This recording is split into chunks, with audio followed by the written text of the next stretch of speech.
설계의도구현 업무 관련 체크리스트 마련 연구가 다양한 분야의 전문가들을 좀 모셔서 진행을 한 내용이고요. 전체적인 흐름은 그동안의 연구에 대한 내용도 이제 잠깐 설명은 드리고요.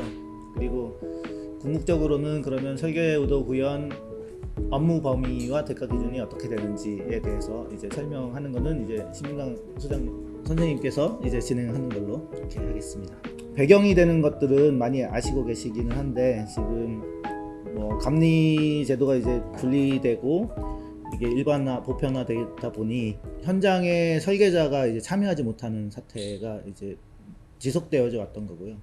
거기에 대한 문제점을 해결하고자 이제 제도적으로는 8년 전에 설계의도구현 업무라는 거가 이제 법제화가 되었는데, 실제로 그게 운영이 안 되고 최근에 운영을 하기 위해서 예산을 마련하는 지자체들도 있지만, 실질적으로 그 대가가 굉장히 낮은 상태에서 지금 한 3, 4년 진행되다 보니 마치 그 대가에 굉장히 많은 업무를 해야 되는 것처럼 지금 좀 뭔가 호도 잘못 진행되고 있는 상황이 있습니다.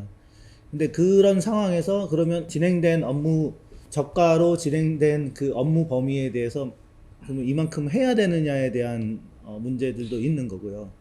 그것을 근거로 해서 현황 조사, 사례 조사 이런 거를 했을 때 그것도 굉장히 뒤틀린 자료가 모아지고 있는 그런 상황이라고 보고 있고요. 그래서 이번에 좀 그동안에 연구 진행된 뭐 3건 플러스 약간 정리해서 최대한 본업에서 이제 현업에서 일하시는 분들의 기준에 좀 맞춰서 가능하면 대가 기준을 마련하려고 했던 거고요. 그래서 그러다 보니 이제 연구의 주안점이 실제 현장에서라는 단어가 그래도 저희 연구 진행하면서 많이 나왔던 단어입니다. 그래서 현장에서 실제로 가능한 업무 대가 혹은 가능한 업무 범위, 감리와의 어떤 이게 행정적인 요소가 있다 보니 국토부나 기재부 측면에서는 중복 비용 지출이 아니도록 조정해야 되는 그런 내용까지를 좀 포함하고 있습니다.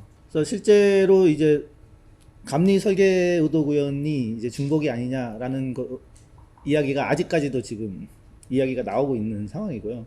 뭐 책임감리 제도나 건설사업 관리를 통해서 설계도서, 그러니까 좋은 설계도서 혹은 잘 작성된 설계도서를 가지고 건축물이 굉장히 훌륭하게 준공될 수 있다라는 뭐 이야기를 처음에는 했지만, 실제 현장에서 뭐 준공된 내용들을 보면 책임감리자나 건설사업 관리자의 경우에는 뭐 건축물의 품질 혹은 이 퀄리티가 좋은 거가 중요한 게 아니고, 어쨌든 하자가 적고, 그러니까 가능하면 모험적인 그 방법을 추구하기보다는 굉장히 전통적으로 혹은 그동안에 했을 때 가장 하자가 적은 방식으로 문제를 해결하려고 하는, 근데 그게 이제 잘못된 건 아니지만 주체가 누구냐에 따라서 이 건축물의 설계 혹은 디자인을 바라보는 관점이 굉장히 다르다는 문제가 있는 거고요. 그리고 결국은 전체 설계 과정, 시공 과정에서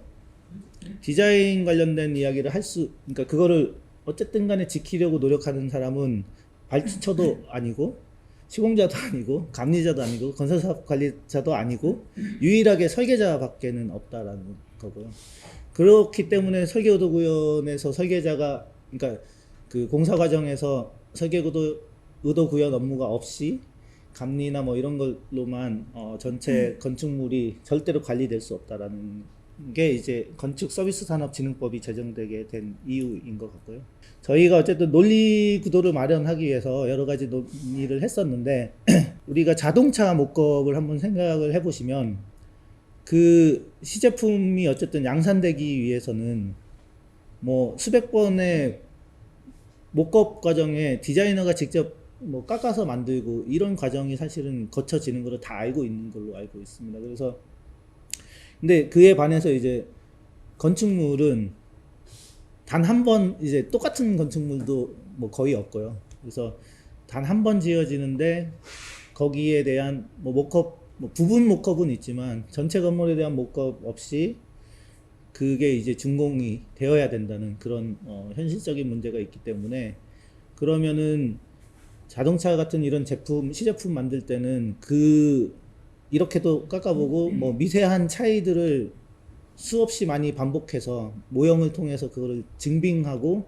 최적의 시제품을 만들어내는 그 과정이 있습니다. 근데 건축물은 그러면은 한 번 지어지고 있는 공사 과정에 설계자 없이 그거를 어느 누가 그거를 해줄 수 있는지, 그래서 그런 측면에서라도 공사 중에라도 설계자가 반드시 참여해서 그런 목업 과정을 현장에서 좀 지휘하고 혹은 좀 잘못되고 있는 것들을 발견을 해서 그거를 좀 더 완성도 있게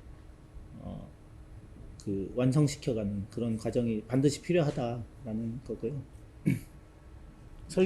건축서비스산업진흥법이 결국은 제22조에서 이야기하는 것도 그런 의도라고 생각하고 있습니다. 설계의도 구현이 되도록 설계자가 건축 과정에 참여해야 된다라는 이야기인 거고요.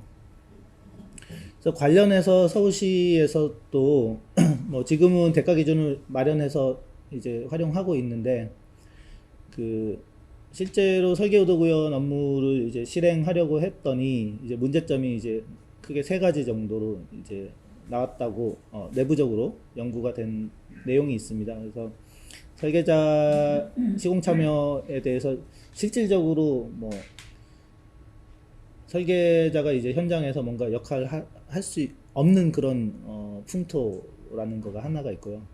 그리고 대가 기준이 굉장히 저가로 되어져 있었던 문제, 그리고 명확하게 얼마를 줘야 된다라는 그 기준이 모호하고 수의계약 범위에서 해야 된다라는 뭐 그런 이상한 논리가 이제 굉장히 팽배해 있었던 거고요.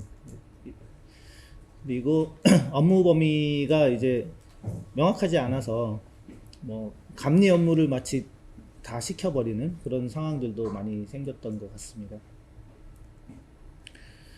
그래서 현 시점에서 전체 공사기간 뭐 1, 2년 보통 공공건축물이 진행이 되는데, 그 모든 2년간의 기록을 그 다 갖춘 그런 사례를 이제 마련하기는 어려웠습니다. 그나마 이제 김성길 선생님 했던 마포 실버케어 센터가 공문이 이제 180여 건 뭐 이렇게 있어서 공문에 근거해서 이제 업무 대가를 저희가 산정한 사례가 있고요. 뭐 272건의 이제 왔다 갔다 한 그런 공문을 바탕으로 해서 실제 업무량을 이제 명확하게 좀 한번 산정해 본 사례를 이따가 설명을 드리도록 하겠습니다.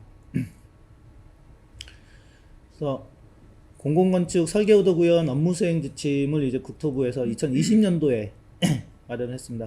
건축 서비스산업진흥법은 이제 10년이 지금 거의 된 상황이고요. 근데 실질적으로 국토부에서 업무 수행 지침을 만든 건 이제 7년이나 더 된 시점에 이제 마련이 된 상황인 거고요.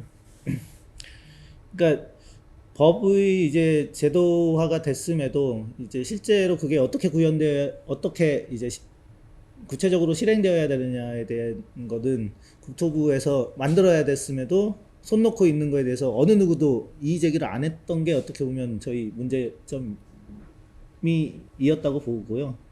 그래서 적극적으로 이제 건축사들이 이야기를 해야 되는 그런 부분이라고 생각을 합니다. 그래서 설계의도 구현 관련해서 각 건축 관계자의 책무에서 보면 뭐 시공자 감리자는 정당한 사유 없이 방해해서는 안 된다. 설계자는 이제 그 유지 관리에 필요한 사항을 이제 제한할 수 있게끔 이제 법에서는 그렇게 되어져 있습니다. 근데 국토부 업무 지침 상에서는 실제로 설계자가 제한할 수 있다라는 내용에 대해서 구체적으로 어떻게 제한을 하고 대가는 어떻게 되고 뭐 이런 내용이 아예 통으로 빠져 있고요.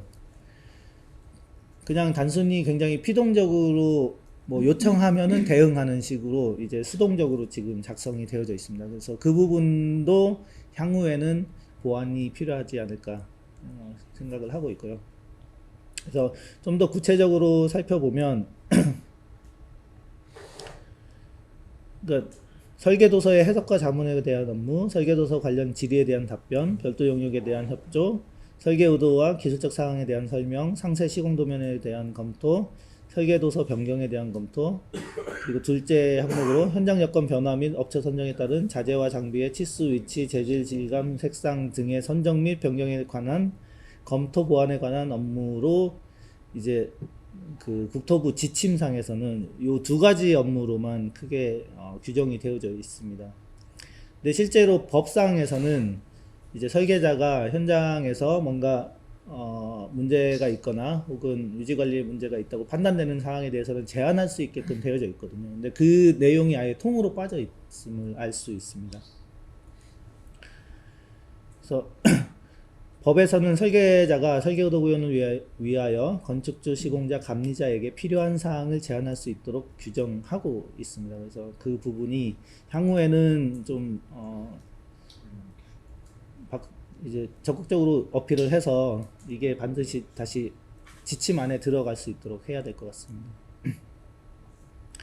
그래서 그동안 진행된 이제 선행 연구에 대해서 간략하게 이제 설명을 드리면 2015년도에 이제 처음 이제 설계의도 구현 표준 업무 및 대가 기준 마련 연구가 이제 진행이 되었습니다. 근데 당시에 8%가 이제 처음 8%라는 단어가 이제 처음 나왔는데요. 그래서 일본 사례에 보면 설계의도 전달 업무라고 실시 설계의 일부로서 이제 그 이런 이제 업무 내용이 있습니다. 그래서 그 내용이 굉장히 단어적으로 유사해서 그 업무에 이제 근거해서 이제 8%라는 게 이제 처음 나왔던 거고요. 근데 실제로 일본 사례를 이제 검토를 해서 살펴보면 이거 외에 뒤에 이제 설계의도 그러니까 지금 국토부 지침상의 설계의도 구현 업무에 들어가는 내용이 감리 업무 안에 이제 일부 포함되어져 섞여져 있는 것들이 있거든요. 그래서 그것까지 다 더하면 사실은 8%가 아니고 한 4, 5% 이 정도 이상 나왔던 것 같고 21%인지 뒤에서 한번 다시 이야기 드리겠습니다. 그래서 실제로 저 8%가 나온 게 그냥 단어적인 유사성에서 그냥 도출된 거지 실제 업무량이나 실제 그 업무 범위에서 나온 내용은 아닙니다. 그리고 해외 사례에 대해서 쭉 분석된 내용들도 그 해외에서는 컨스트럭션 어드미니스트레이션 업무가 있습니다. 그게 뭐 공사 관리일 수도 있고 공사 행정 관리일 수도 있고 뭐 그런 업무인데 이제 건축주를 대행해서 공사 중에 발생되는 뭐 시공사 그러니까 국내 감리와 유사하기는 한데 그 뭐 검측이나 뭐 이런 공공에서 하는 그런 업무들이 이제 제외된 그런 업무들을 하는 건데요.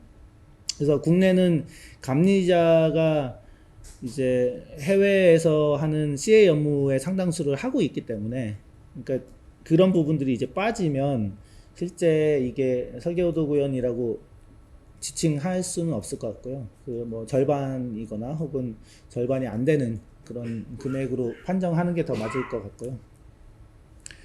2019년도에 이제 후속 연구가 있었고요. 그때는 이제 전체 업무비의 22에서 35% 정도 수준으로 판단된다고 이제 연구에서는 밝히고 있습니다. 그래서 그때 처음 이제 감리 업무와 설계의도 구현 업무를 구분하기 위해서 품질과 품격이라는 이제 개념을 적용을 했었고요. 대략적으로 이제 설계비의 약 24%가 적정하다라고 제안을 했습니다. 근데 이때도 이제 CA 업무와 그 설계의도 구현 업무가 좀 동일시돼서 사실은 CA 업무에서 국내에서는 이제 감리 분야에 들어가 버린 업무들이 좀 있습니다. 그러니까 뭐 기성이 맞냐 틀리냐를 이제 파악하는 거에서부터 시작해서 상당히 많은 업무가 들어가 있기 때문에 그거를 이제 감리 업무에서 설계의도 구현으로 빼올 수 없다면 저 CA 업무에서 감리 부분에 속하는 부분은 이제 제외하고 대가 기준을 산출을 해야 된다라는 그런 오류가 있었던 거고요. 2020년도에 이제 설계의도 구현 업무 지침 및 실비 정액 적용 방안 연구가 있었습니다. 그때 200여 명의 이제 건축사를 대상으로 해서 그 설문조사 방식으로 업무 대가 뭐 현장 전화 횟수, 현장 방문 횟수 뭐 이런 것들을 이제 통계를 통해서 대가 기준을 수립을 했던 거고요. 근데 이제 여기에 이제 어쨌든 국토부나 기재부를 설득할 때 어려운 점은, 그러니까 구체적인 그 업무 수행에 대한 근거가 아니고 이제 설문조사로 이만큼 일을 했고 이만큼 일을 해야 된다라고 이제 의견을 표명한 것을 가지고 이제 이 협의를 해야 되는 상황이어서 이제 논리적으로 좀 설득이 어려운 그런 어려움이 있었던 것 같습니다. 해외 사례를 이제 좀 정리를 해 보면요. 미국, 영국, 프랑스, 독일은 일단은 그러니까 해외에서도 감리자가 모든 이제 업무를 하는, 그러니까 공사 중에 업무를 하는 거는 아니고요. 그 해외에서는 CA 업무라고 보통 이야기하는 그 업무 안에는 설계 의도 구현 업무가 이제 당연히 들어가 있는 거고요. 근데 그거 외에 이제 공공에서 혹은 공공에서 위탁한 업체에서 진행하는 이제 검측 업무 뭐 이런 쪽이 있습니다. 근데 우리나라 감리처럼 뭐 전반적인 일을 하는 거는 아니고요. 진짜 필요할 때 안전에 꼭 필요한 사항들에 대해서 와서 현장 체크하고 검측하는 그런 업무들입니다. 그래서 국내는 이제 이 업무까지가 이제 감리 업무로 이제 들어가 있는 상황이고요. 일본 사례는 검측까지 이제 다 감리자에 다 포함되어 있습니다. 국내 현황은 이제 일본하고 굉장히 유사하기는 한데 설계도 구현 업무가 감리자에게도 안 들어가 있고 아예 빠져 있습니다. 그래서 그런 이제 국가별 차이가 좀 있는 거고요. 공사비 100억을 기준으로 해서 설계비를 쭉 산출을 해 보면 미국은 뭐 13%, 영국 15%, 프랑스 23%, 독일 9.6%, 일본 20% 정도가 산출이 되고 평균값은 16% 정도가 이제 나왔습니다. 그래서 근데 지금 이제 설계 의도 구현 업무 대가, 그러니까 그 업무 대가에 대한 이야기입니다. 그래서 설계비의 16%라는 이야기인 거고요. 그래서 각국의 이제 설계비 비율이나 감리비 혹은 이제 여기서 얘기하는 감리비는 CA 업무입니다. CA 업무. 그러니까 해외 사례이기 때문에. 그래서 그 CA 업무에서 설계 의도 구현과 관련된 업무는 이제 제외한 그 업무 비율이고요. 그 오른쪽은 그 업무에서 설계 의도 구현 관련된 업무는 이제 따로 도출해서 이제 산출한 내용이 이 오른쪽 내용이고요. 그래서 이 오른쪽 내용을 기준으로 설계비 대비 몇 프로냐를 산출한 게 지금 가장 오른쪽에 있는 설계 의도 구현 업무의 설계비 대비 비율입니다. 그래서 보시면은 뭐 대략적으로 평균을 뭐 편차가 꽤 크기는 하지만 대략적으로 평균을 냈더니 약 16% 정도가 이제 나온 그런 사례이고요. 저희가 최종적으로 16%를 제한한 거는 이것 때문에 16%를 한 거는 절대 아니고요. 우연히 뭐 비슷하게 나왔다 정도로 보시면 될 것 같습니다.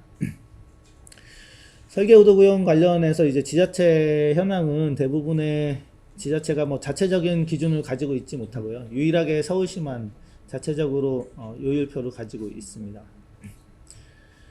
그리고 사례가 크게 4개인데 이제 서소문 성지 같은 경우는 이제 왼쪽이 이제 처음 초기 시공된 바닥 벽돌이고요. 이제 줄이 안 맞아서 울퉁불퉁 라인이 다 안 보이는 상황이죠. 근데 거기에 대해서 이제 설계자가 이거는 시공이 잘못된 거다, 뜯고 다시 해야 된다 이야기를 해서 뭐 우여곡절은 있지만 결과론적으로는 뭐 이렇게 재시공돼서 이제 정리가 잘 된 상황입니다. 근데 감리자가 보는 눈과 설계자가 보는 눈은 확연히 다를 수밖에 없는 게, 감리자는 뭐 저게 뭐 누수의 문제가 없고 나중에 하자 문제가 자기한테 뭐 불통이 튀지 않는 이상은 뭐 재료를 누락한 것도 아니고 똑같은 재료로 어쨌든 인건비를 뭐 빼먹은 것도 아니고 그 시공됐기 때문에 아주 이상한 부분을 제외하고는 특별히 이의 제기를 안 한다는 그런 문제가 있는 거고요. 그에 반해서 이제 설계자의 눈으로 봤을 때는 어디 이렇게 시공해가지고 공사 다 했다고 할 수 있느냐. 뭐 이게 완전히 태도가 다르다고 보거든요. 그래서 그런 부분에 대한 이야기일 것 같고요.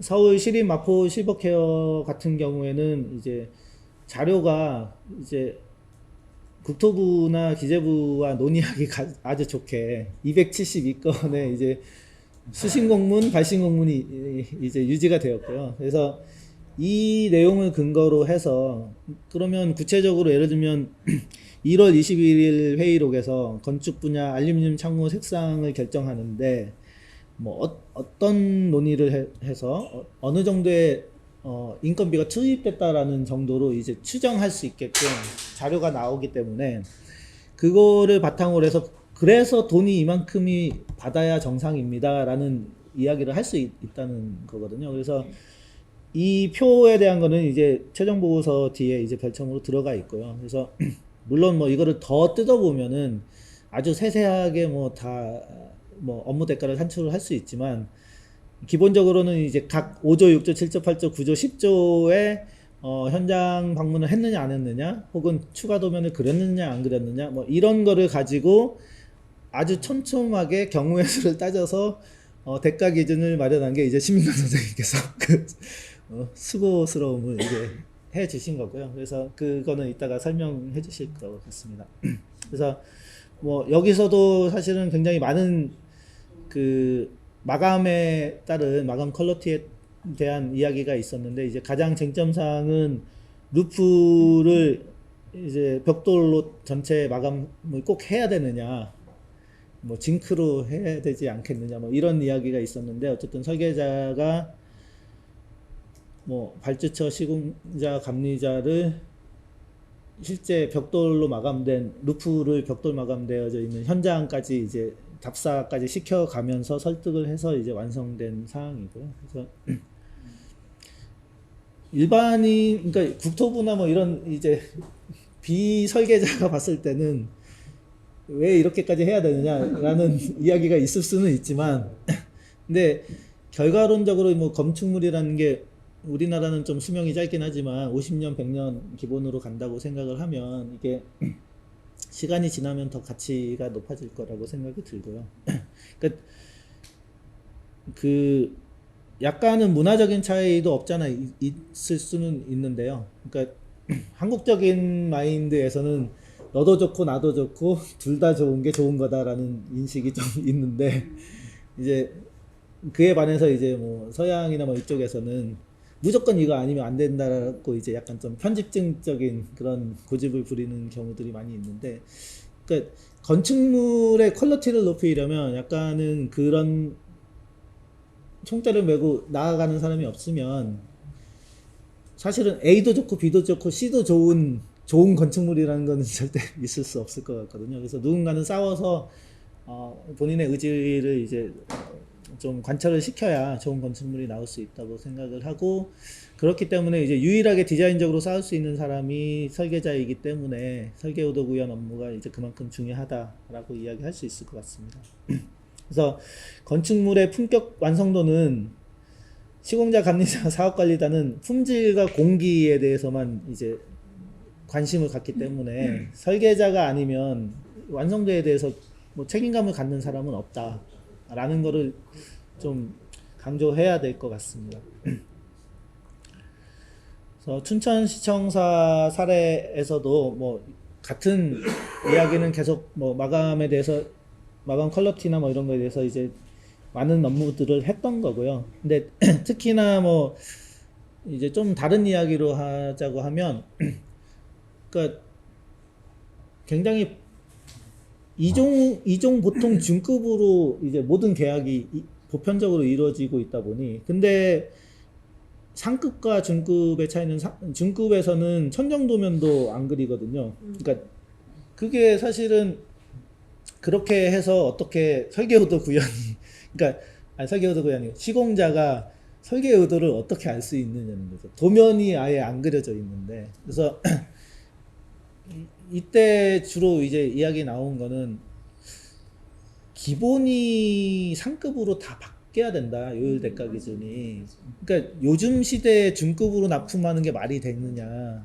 그러니까 여기 이것도 이제 앞으로는 바꿔야 되는 사항이다라는 게 이제 가장 큰 얘기고요. 실제로 납품하고 있는 것도 대부분 상급에 준하게끔 납품하고 있는 게 실제 사례인 거고요. 그러니까 대가도 이제 잘못되어져 있고 설계 의도 구현을 하려고 해도 결과적으로 현장 나가서 하면 이거 없으니 도면 그려달라 이 얘기인 거잖아요. 사실은 그러면은 상급만큼 돈을 더 줘라 라고 이야기를 해야 돼.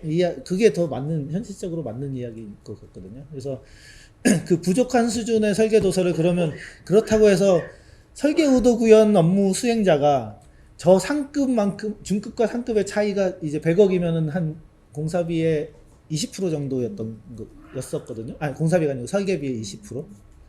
그러면 20%를 설계 의도 구현 업무 대가만 받고 무료로 해줘야 되느냐? 그게 또 퀘션 마크거든요. 그러니까 대가도 받고, 그러니까 상급으로 받고, 이제 도서가 이제 또 많아졌으니까 거기에 대해서 설계 의도 구현을 이제 더 이제 많이 해주는 그런 방향으로 가는 게 현실적으로 더 맞다라는 이야기인 거고요. 그래서 이때도 이제 뭐 인테리어에서부터 시작해서 뭐 다양한 업무들이 이제 쭉 진행이 돼서 이제 완성이 된 거고요. 사례사는 이제 탄어대종사 기념박물관 사례인데요. 그러니까 아마 여기에 나온 사례들 뿐만이 아니더라도 실제로 현장에서는 이거 뭐 잘 모르겠다 혹은 이거 내가 아는 업체에서 못한다고 그런다 어떻게 하느냐 그러면 설계자가 다 새로운 업체 혹은 새로운 뭐 자재 다 찾아서 주지 않으면 현장에서 자기들 마음대로 하겠다는 이야기인 거잖아요. 그래서 그 역할을 해줄 수 있는 사람이 결국은 그러니까 그 본인이 품을 들여서 여기저기 다 알아보고 국내에서 가능한 유일한 뭐 몇 가지 안 되는 해법을 만들어서 시공자한테 전달해 주는 사람은 설계자밖에 없는 것 같거든요. 그러니까 이 사례에서도 저렇게 큰 스팬이 긴 그 경납고 그 같은 그 도어를 이제 전동 도어를 어떻게 시공을 할 것이냐라는 이제 문제가 있었거든요. 그래서 그거를 뭐 시공사도 이해는 하는데 자기들이 이제 수소문에서는 이거를 못하겠다 이렇게 이야기를 했다는 거고요. 그래서 이제 설계자가 유일하게 이제 할 수밖에 없는 그러니까 전국에서 수많은 폴딩도어 업체, 전동도어 업체를 다 이제 알아보고 최종적으로는 경납고 제작 업체를 만나서 이거를 어떻게 시공할 수 있느냐를 이제 찾아내서 시공자한테 이제 전달해준 그런 사례인 거고요. 그러니까 뭐 좀 극단적인 사례일 수는 있지만 꼭 아주 사소한 건데도 시공자는 이제 본인이 하던 업체 몇 군데한테 연락해서 안 된다고 하면 안 된답니다 라고 그냥 얘기하고 쉬운 걸로 해주세요. 이게 현실적인 이제 현장에서의 이야기인 거잖아요. 그러면 그 얘기가 뭐 설계자한테 넘어가면 설계자는 이게 왜 안 됩니까? 뭐 한 50군데 전화해가지고 되는 데를 찾아서 연결해 주는 게 이제 설계자인 것 같고요. 그러니까 결국은 현장에서 그 건축물의 완성도에 진짜 관심 있는 사람은 설계자밖에 없다라는 게 이제 뭐 더 분명하게 이제 드러나는 그런 사례들인 것 같고요. 그래서 뭐 현재까지는 이제 사례와 현장의 이야기 뭐 이런 것들이 쭉 논의가 됐다고 그러면 실제 설계 의도 구현 업무가 이제 앞으로 어떻게 좀 개선이 되어야 되느냐 지금 이야기 드리는 거는 이제 국토부 지침의 한계를 조금 극복하기 위한 앞으로 개정 방향 방안에 대한 이야기입니다. 그래서 현재는 이제 설계자한테 문의할지 안 할지를 판단하는 사람은 감리자 혹은 시공자입니다. 감리자 시공자가 이거는 물어보면 시간이 걸리니까 안 물어봐야지 하면 안 물어보는 그런 상황인 거거든요. 그러니까 뭔가 시간이 걸리고 뭐 이거는 나중에 본인들한테 책임지어지지 않을 사소한 본인들이 생각할 때는 사소하다고 판단되는 거는 설계자한테 안 물어보는 게 거의 비일비재한 것 같거든요. 그래서 막상 설계자 현장을 갔을 때는 이거 분명히 잘못됐는데 왜 나한테 안 물어봤지? 라는 것들이 굉장히 많았다고 생각을 하고요. 근데 발주처 입장에서도 사소하다고 생각하는 거는 또 뭐라고 안 하잖아요, 시공자한테. 그러다 보니까 그런 부분들은 일부러 의도적으로 이제 연락을 안 하는 그런 사례들이 있는 거고요. 그리고 이제 구조 안전과 관련된 뭐 재료, 전기통신 분야의 재료 이런 것들도 설계자의 검토 대상에서는 현재는 이제 누락되어져 있습니다. 그리고 이제 마지막 이야기는 좀 전에 이야기 드린 내용이고요. 그래서 근데 이제 실제로 이제 설계자가 설계도 구현 업무를 하든 안 하든 준공 시점에 건축 이제 현장에 갔을 때 잘못된 것들이 눈에 무수히 눈에 엄청 많이 이제 보일 거라고 이제 생각이 들고요. 근데 그때마다 이제 문제가 되는 거는 이거를 어쨌든 개소식 일정도 있고 뭐 이렇게 하다 보니까 발주처에서도 이게 잘못됐다는 거는 알지만 뜯어서 다시 하라고까지 이야기할 수는 없는 그런 상황인 거를 시공자도 알고 있는 그런 게 약간 시공자가 역이용하는 경우들도 이제 굉장히 많은 것 같아요. 그래서 이렇게 했는데 어떡하죠? 나중에 뭐 고해성사 하듯이 이야기하는. 그러니까 설계자가 뭐 일단은 이제 준공 기한이 있고 그리고 그 공사비를 어떻게 할 거냐 무조건 시공자한테 다 떠안아서 다시 하라고 하기도 굉장히 좀 어려운 그런 상황들이 많기 때문에 이런 것들이 이제 현장을 수시로 모니터링하지 않는 현재 설계의도 구현 설계자 입장에서는 막판에 가서 준공 시점에 이거 잘못됐으니 이렇게 해라 저렇게 해라라고 할 수 있는 그런 처지가 아닌 것 같습니다. 그래서 이런 그 설계자의 그 공사 중 역할이 현행 국토부 지침에는 이제 굉장히 피동적으로 역할을 하도록 되어져 있는데 현장 모니터링이라도 어쨌든 앞으로 이제 집어넣어서 그러면은 적극적으로 그 모니터링 결과를 어쨌든 시공자와 발주처에 전달을 해야 되니까 그러면은 좀 더 적극적인 역할을 할 수 있지 않을까라고 생각을 하고 있습니다. 그 국토부 수행 지침과 서울시의 지침 그리고 서울시 이제 건축사회에서 그 제안한 내용 그리고 대한건축사협회에서 제안한 내용에서의 그 각 업무에 대한 그 체크 내용인 거고요. 그 설계 의도 구현이 이제 앞서 2018년도 이제 연구에서는 감리는 품질을 확보하는 거고 설계 의도 구현은 이제 품격을 확보하는 거라고 이제 논리 구조를 그렇게 만들었지만 실제로 이제 품질이 안 좋은 품격은 이게 말이 좀 안 되는 상황이잖아요. 그러다 보니까 설계 의도 구현은 이 둘 다를 이제 동시에 추구해야 되는 그런 업무다라는 거고요. 대신에 이제 이번 연구에서 이야기하는 거는 설계 의도 구현은 그러니까 계획의 내용을 결정하는 업무이고, 감리는 그 결정된 계획을 현장에서 이제 완성시키는 그러니까 그 계획의 실행에 대한 어떤 확인 검토 그런 업무다. 그래서 그 둘은 확연한 차이가 있다라고 논리를 펴고 있습니다. 이제 또 다른 이제 내용 중에 하나는 설계자가 설계 의도를 뭐 각종 도서를 통해서 작성을 했다고 해서 그게 100% 의도가 고스란히 남겨져 있다고 생각하는 것 자체가 국토부나 기재부의 그 생각이 잘못된 거다. 거기에는 분명히 그 빈 공간이 있을 수밖에 없다. 사람이 하는 게 어떻게, 그리고 설계도서를 통해서 어떻게 그 의도가 100% 전달이 될 수 있겠느냐라는 그 불일치 가능성이 항상 존재한다라는 거를 인식을 해야 된다라는 거고요. 그렇기 때문에 설계도서만 가지고 그러니까 잘 작성된 설계도서가 있으면 설계의도 구현 현장에 설계자가 없어도 건물이 잘 나올 수 있다라고 그 생각 자체가 잘못된 거다라는 거를 좀 인식을 해야 된다라는 이야기.